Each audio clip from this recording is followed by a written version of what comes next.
نجيب لي من بغرير طبسيل بالرغايف عامر الشبنج بالسمن والعسل ومخرقه والشباكيه وحده نديرها متنيه. كاين الشباكيه، كاين الملفه، كاين الحلوى، كاين الكيك، كاين كلشي. المكان جميل يعني سميتو داكشي مودرن كاع جينا نعقدو لقيناه.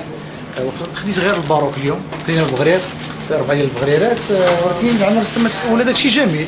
بمجرد ما تدخل إلى دار ريفير للحلويات يأخذك إحساس وكأنك في بلدك رغم اختلاف جنسيات الزبناء، وبهذا يكون المحل يروج للثقافة المغاربية في أمريكا. What's in it? Very nice.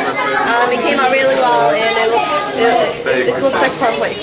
Thank you. وراه هو ولد حرفه ومعلم وعارف اش كيدير وديما كيدير الحاجه المزيانه ونتمناو ليه النجاح.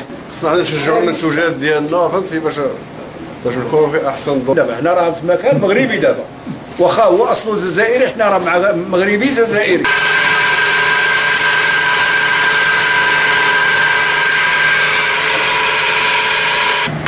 حنا نديروا قهوه البلاد مستر.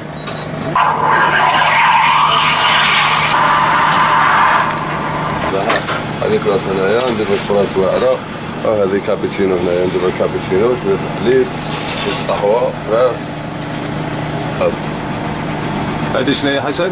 هذه كابتشينو. المخبزة لا تكتفي بالبيع فقط، بل تتوفر على جانب مريح ومكيف للزبناء لشرب القهوة أو الشاي. جيت انا باش ناخذ شي حاجه مثلا تيبان ديال الشوكولا اولا ناخذ مثلا الشباكيه والمأكولات كلها المغربيه.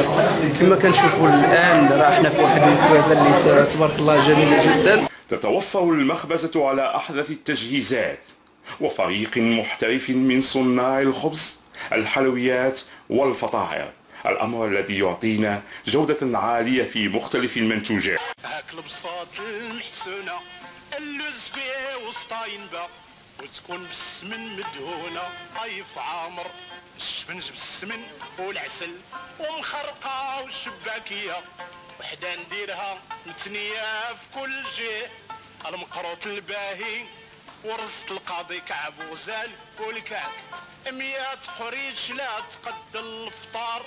اللي تشهيتيها تلقاها في دار ريفير للحلويات، قهوه مع السراب البلاد، قهوه نص نص، عصير طبيعي 100%، ملفوي، حلويات بغرير، تما اللي بغيتيها تلقاها.